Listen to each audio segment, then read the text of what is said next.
पेडगणात युवा नेतृत्वाचा उदय, सुशिक्षित तरुण ॲडव्होकेट सौरभ कृष्णदेव पाटील निवडणूक रिंगणात. तासगाव तालुक्यातील पेड या छोट्याशा गावातून उभा राहिलेला सुशिक्षित व उच्चशिक्षित तरुण चेहरा म्हणजे ॲडव्होकेट सौरभ कृष्णदेव पाटील. सध्या पेड पंचायत समिती गणात हे नाव मोठ्या प्रमाणावर चर्चेत आहे. राष्ट्रवादी काँग्रेस पक्ष शरदचंद्र पवार गटातर्फे उमेदवार म्हणून निवडणूक रिंगणात उतरले. घरातून राजकारणाचा वारसा लाभलेला असला तरी जनसामान्यांशी असलेला थेट संपर्क, शेतकऱ्यांशी जपलेली नाळ आणि युवकांच्या प्रश्नाविषयीची तळमळ यामुळे सौरभ पाटील यांच्याकडे एक आशादायी युवा नेतृत्व म्हणून पाहिलं जात आहे. युवकांच्या रोजगारांचे प्रश्न, शिक्षण, आरोग्य, रस्ते, पाणी पुरवठा तसेच मूलभूत सुविधा या मुद्द्यांवर त्यांचा विशेष भर असून पेड गणाच्या सर्वांगीण विकासासाठी ते कटिबद्ध असल्याचं त्यांनी सांगितलं. आमदार रोहितदादा पाटील यांचे सच्चे कार्यकर्ते म्हणून परिसरात त्यांची वेगळी ओळख आहे. लोकांच्या आग्रहातून राजकारणात प्रवेश केल्याचं सांगत हा लढा माझा नसून पेड गणाच्या विकासासाठी आहे अशी भावना त्यांनी व्यक्त केली. दरम्यान तरुण, सुशिक्षित आणि जनतेशी जोडलेलं नेतृत्व म्हणून ॲडव्होकेट सौरभ कृष्णदेव पाटील यांच्याकडे मतदारांचं लक्ष लागून राहिलं. पेड पंचायत समिती गणात यंदा युवा नेतृत्वाचा उदय होताना दिसतोय. त्यांच्याशी संवाद साधलाय आमचे प्रतिनिधी प्रतीक रणखांबे यांनी. एकीकडे अनुभव आणि दुसरीकडे युवा जोश. पेड पंचायत समिती गणात यंदाची निवडणूक चुरशीची ठरणार आहे. युवा नेतृत्वाच्या उदयाकडे संपूर्ण तालुक्याचं लक्ष लागेल. Special report SK news Marathi. आपण पाहत आहात SK news Marathi. SK news मराठीच्या या दिलखुलास गप्पा या कार्यक्रमात आज आपण पेड पंचायत समिती गणातील राष्ट्रवादी शरदचंद्र पवार गटाचे उमेदवार सौरभ पाटील यांच्याशी आपण चर्चा करणार आहोत. तर सौरभ पाटील, नमस्ते. नमस्कार. आपण उमेदवार आहात, तर कसं राजकारणात तुमची एंट्री होती आणि तुमची थोडक्यात ओळख? नमस्कार सर्वांना. मी ॲडव्होकेट सौरभ कृष्णदेव पाटील, राष्ट्रवादी काँग्रेस पक्ष शरदचंद्र पवार पक्षाचा मी पेड पंचायत समिती गणाचा उमेदवार आहे. आमदार रोहितदादा पाटील यांच्या मार्गदर्शनाखाली तरुण उमेदवार म्हणून मला रोहितदादांनी प्रथम संधी दिली. त्याबद्दल मी पक्षाचं व रोहितदादांचं मनपूर्वक आभार व्यक्त करतो. मी सौरभ कृष्णदेव पाटील, माझा व्यवसाय पेड या ठिकाणी असून शेतीशी निगडीत माझा व्यवसाय असल्याने या पूर्ण भागाशी माझा चांगला संपर्क असतो. शेतीशी निगडीत दोन माझे व्यवसाय आहेत. एक कृषी सेवा केंद्र आहे, एक म्हणजे ड्रिपचं हे दुकान आहे. त्या व्यवसायाच्या माध्यमातून मी शेतकऱ्यांच्या निगडीत माझे दोन्ही व्यवसाय असल्यामुळं मी जास्तीत जास्त शेतकरी माझ्या संपर्कात रोज असतात. व पेडचेच नाही, पेडच्या आसपासचे जे आपले किल्लापूर आहे, नरसिंगपूर आहे, लिंबगाव आहे, किल्लापूर आहे, विजयनगर आहे, मोरा आहे, हातनूर आहे, मांजरडे आहे, ह्या संपूर्ण भागातील शेतकरी हे माझ्याकडे शेतीशी निगडीत कामानिमित्त येत असतात, जात असतात. त्यामुळे माझा ह्या लोकांशी थेट संपर्क असल्यामुळं आणि पक्षातही मी प्रामुख्याने गेले 10-15 वर्ष झाले सक्रिय काम करतोय. रोहितदादांच्या मार्गदर्शनाखाली युवकांचं संघटन असेल, या माध्यमातून जास्तीत जास्त युवकांशी माझा संपर्क आहे. असं बोललं जाते एकीकडे की तुम्ही जे आता उमेदवार आहात तर घराणेशाहीच चालवली जाते पुढे, तर त्या संदर्भात काय तुमचं मत आहे? नाही, घराणेशाहीचा हा जो मुद्दा आहे तो मुद्दा मी म्हणजे त्याच्यावर मुद्दा हा खोडतोय का, तर मी काय घराणेशाहीच्या मुद्द्यावर पक्षाकडे तिकीट मागितलेलं नाही. तर मी काम करतोय, गेली 10-15 वर्ष झालं मी ह्या भागात काम करतोय. पक्षाचे जे काही कार्यक्रम असतात ते लोकांच्या सुखदुःखात जाणे येणं असू दे किंवा ह्या व्यवसायाच्या माध्यमातून माझा ह्या भागाशी असलेला संपर्क आहे, ह्याच्यातून मी जे काम उभा केलेलं आहे त्या कामाच्या जोरावर, आणि मी काही पक्षाकडे तिकीट मागितलेली नव्हती. पक्षाकडे तिकीट मागायचा मी काय असंही केलेलं नव्हतं, पण लोकांच्या आग्रह असतो, लोकांनीच आमदार रोहितदादांकडे असेल किंवा पक्षाकडे असेल माझ्या उमेदवारीची मागणी केली व मला तिकीट द्यावे असा लोकांचाच आग्रह होता. त्या आग्रहाखातर मी ह्या इलेक्शनला उभा आहे. आणि विरोधक जे माझ्यावर आरोप करतायत घराणेशाहीचा, तो आरोप ते सुद्धा मागील ग्रामपंचायत एकदा सदस्य होते. मागच्या इलेक्शनला ते जिल्हा परिषदेला निवडून आलेले आहेत. आता सुद्धा पंचायत समितीला ते स्वतःच उभे आहेत आणि उद्या भविष्यात ते ह्या इलेक्शनला ते पराभूत होणार आहेत माझ्या विरुद्ध, आणि ते पुढे सुद्धा ग्रामपंचायतीला ते स्वतःच उभा राहणार आहेत. म्हणजे ही सुद्धा त्यांची घरांची आहे का? त्यांच्याकडे उमेदवार नाही का? समोरून असं बोललं जातंय की विकास कामांच्या जोरावर किंवा विकास कामांची हीच आमची ओळख आहे, तर त्या संदर्भात काय तुमचं मत आहे? विकास कामांचा जे काही विषय आहे तो विषय कसा आहे, आत्ताचे आमदार खानापूर आटपाडीचे आपले सुहास भैया बाबर असतील, तासगाव कवठेमंकाळचे आपले रोहित दादा असतील, यांच्या माध्यमातून जी काय ह्या भागात जी विकास कामं चालू आहेत, ही विकास कामं ही आमदारांनी केलेली आहेत. त्याचं श्रेय कुणीही घेऊ नये. या पंचायत गणात पेडमधीलच 3 उमेदवार आहेत, तर ह्या तिरंगी लढतीकडे तुम्ही कसं पाहताय? कसं आहे, लोकशाहीमध्ये सर्वांना तो अधिकार आहे निवडणूक लढवण्याचा. त्यामुळे काय याचा तिरंगी लढतीचा काय एवढा विषय नाही. लोकांच्या पाठबळावर व केलेल्या विकास कामांवर आम्ही ह्या इलेक्शनमध्ये उतरलेला आहे. त्यामुळे दुरंगी असेल किंवा तिरंगी असेल त्याचा काय मला फरक पडत नाही. लोकांचा कसा प्रतिसाद मिळतोय आता प्रचारादरम्यान? कसं आहे, लोकांचा प्रतिसाद म्हणलं तर एकदम चांगला प्रतिसाद या लोकांच्यातून आहे. लोकांना बदल पाहिजे का, तर प्रत्येक वेळी तेच चेहरे लोकांना नव्हे. मी तरुण असल्यामुळे व काम करण्याची माझ्यात ताकद असल्यामुळे लोकांची मला चांगली साथ मिळत आहे. आसपासच्या भागात मी आता गेले 8-15 दिवस झालं फिरतोय, तर लोकांचा उत्स्फूर्त प्रतिसाद मला चांगल्या प्रमाणात मिळत आहे. लोकांच्या व्यथा जाणून घेऊन त्या सोडवण्याचं प्रामाणिक काम मी यापुढील काळात करणार आहे. आता तुम्ही असे कोणते विकासाचे मुद्दे आहेत किंवा कोणतं व्हिजन घेऊन तुम्ही मतदारांपर्यंत पोहोचताय? विजन म्हणलं तर मी एक तरुण आहे आणि आज महत्वाचा मुद्दा कुठला असेल तर तो तरुणांची वाढती बेरोजगारी आहे. मग बेरोजगारीवर आमदार रोहितदादा असतील यांच्या माध्यमातून मणिराजूर येथे मिनी MIDCचं काम सुरू आहे. येथे 1-2 वर्षात त्याचं काम पूर्ण होईल आणि रोहितदादांनी मोठमोठ्या कंपन्यांची त्यांची चर्चा चालू आहे.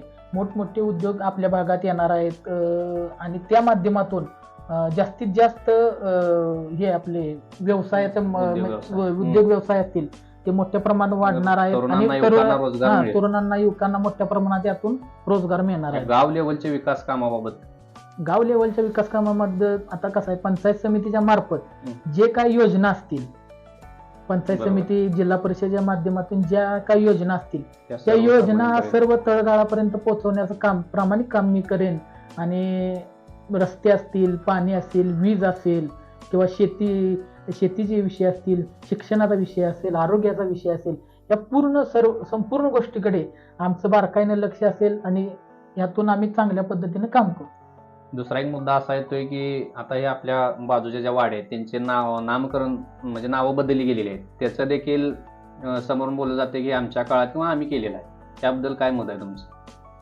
आता नामांतराचा जो विषय आहे हा विषय स्वर्गीय RR आबा असतील, स्वर्गीय अनिल भाऊ असतील यांच्यापासून चालत आलेला विषय आहे आणि ह्या दोघांच्या प्रयत्नातून ही म्हणजे आणि आताचे आमदार रोहितदादा असतील, आमदार सुहास भैया असतील यांनी मंत्रालयात मुख्यमंत्र्यांकडे सातत्याने या बाबतीचा पाठपुरावा केलेला आहे.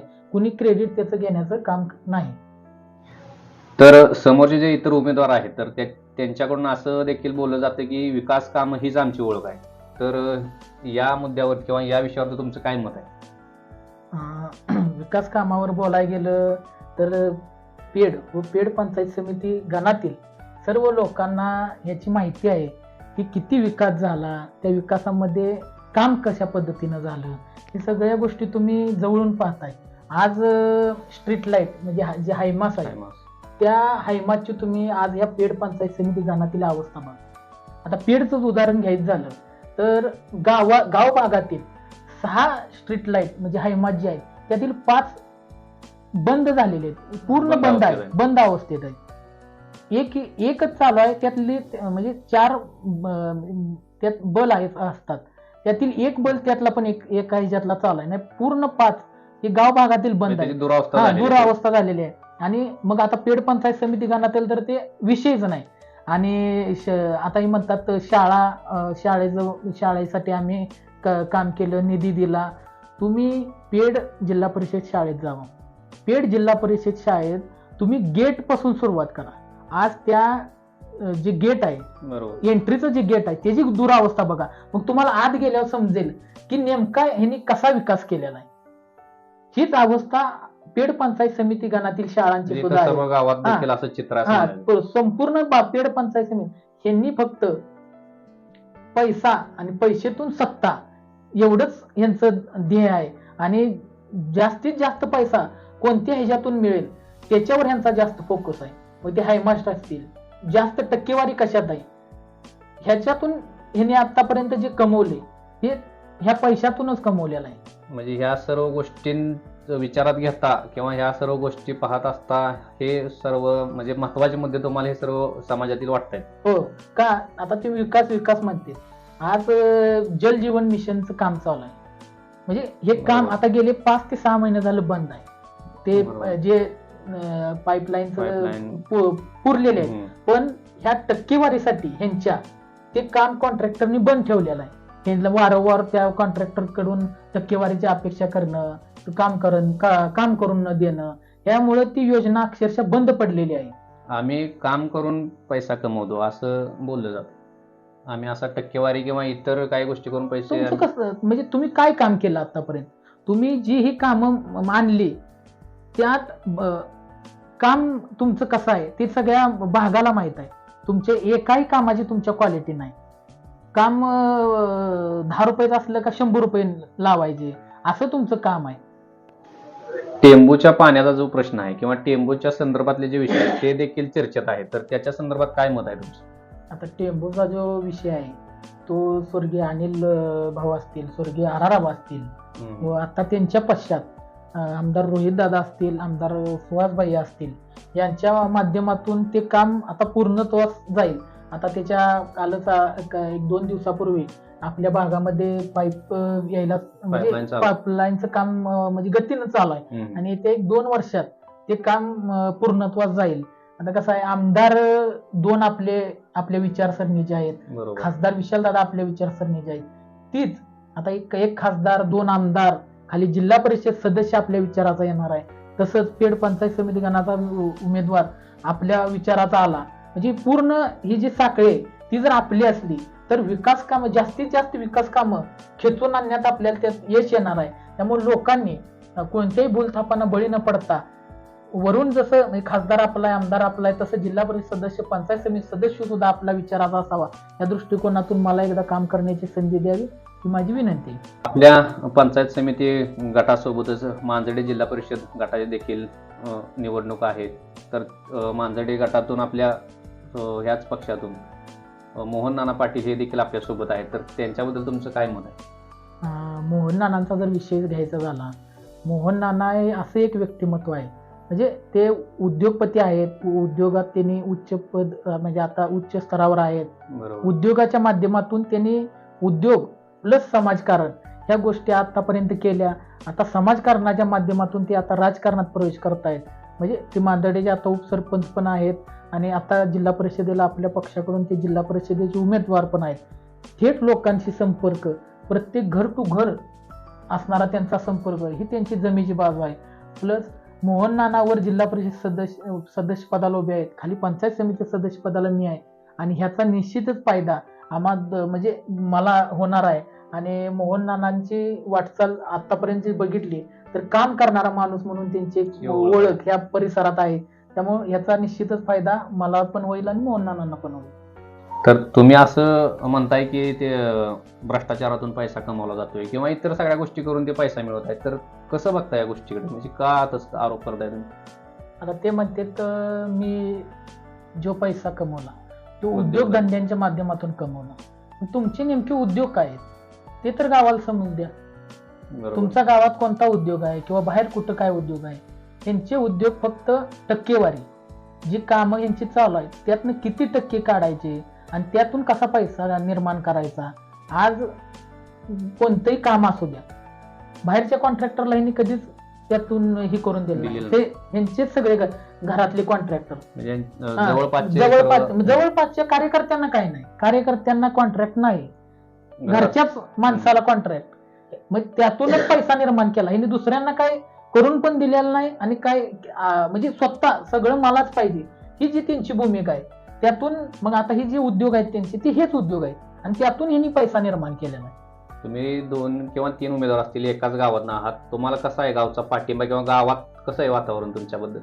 आता कसं आहे, मला गावातून, मी आता एक तरुण उमेदवार आहे, लोकांच्या माझ्याकडून खूप अपेक्षा आहेत आणि त्या अपेक्षा पूर्ण करण्यासाठी मला म्हणजे लोकांचा, मी आता पूर्ण वाडी वस्तीवर असेल, पूर्ण ह्या पेड पंचायत समिती गणाचा पूर्ण माझा पूर्ण दौरा झालेला आहे. मी पूर्ण भाग घर टू घर फिरून आलेला आहे. चांगला प्रतिसाद मला या भागातून आहे आणि विशेष म्हणजे आमच्या गावचा जे उत्तम भाऊ शेंडगे जो जुना गट आहे त्या गटाचा मला पाठिंबा आहे. त्यांच्या माध्यमातून किंवा आमचा गट असेल, या दोन्ही गटाच्या माध्यमातून चांगली ताकद या पेड पंचायत समिती गणात माझी वाढलेली आहे आणि ह्याचा निश्चितच फायदा तुम्हाला येत्या 9 तारखेला दिसेल आणि 9 तारखेला हा गुलाल हा आमचाच असणार आहे. त्यामध्ये काही तीळ मात्र शंका घ्यायची गरज नाही. मतदारांना तुमचं काय आव्हान असेल? मतदारांना माझं एकच आव्हान असणार आहे की तुम्ही आजपर्यंत सगळ्यांना संधी दिली. एक तरुण, मी आज एक ॲडव्होकेट आहे, मी लॉचा अभ्यास पूर्ण केलेला आहे, मी उच्च शिक्षित तरुण उमेदवार आहे आणि शेतीशी निगडीत व्यवसायात असल्यामुळे मला शेतीची सुद्धा पूर्ण माहिती आहे आणि त्यातून आपल्या भागाचा विकास करण्यासाठी आज आमदार रोहितदादा तरुण उमेदवार होते, त्यांना जशी लोकांनी साथ दिली तशीच साथ मला या पेड पंचायत समिती गणातील लोकांनी एकदा मला संधी द्यावी. त्या संधीचं 100% सोनं मी करेन आणि 24 तास मी गावातच उपलब्ध असणारा कार्यकर्ता आहे. मी काही कुठं बाहेर जाऊन राहणारा नाही किंवा मी आता निवडून आलो म्हणजे परगावात जाऊन राहणार आहे असा मी कार्यकर्ता नाही. मी गावातच राहायला आहे आणि 24 तास मी गावातच असणार आहे. त्यामुळे ह्या पेड पंचायत समिती गणातील लोकांना माझं एक विनंती आहे की तुम्ही आता म्हणजे एकदा मला मतदान रूपी आशीर्वाद द्यावा व तुमची काम करण्याची मला एकदा संधी द्यावी. तर हे होते पेड पंचायत समिती गणातील राष्ट्रवादी शरदचंद्र पवार गटाचे उमेदवार सौरभ पाटील. तर त्यांना त्यांच्या पुढील वाटचालीस आपल्या SK न्यूज मराठीकडून त्यांना मनपूर्वक अशा शुभेच्छा. धन्यवाद.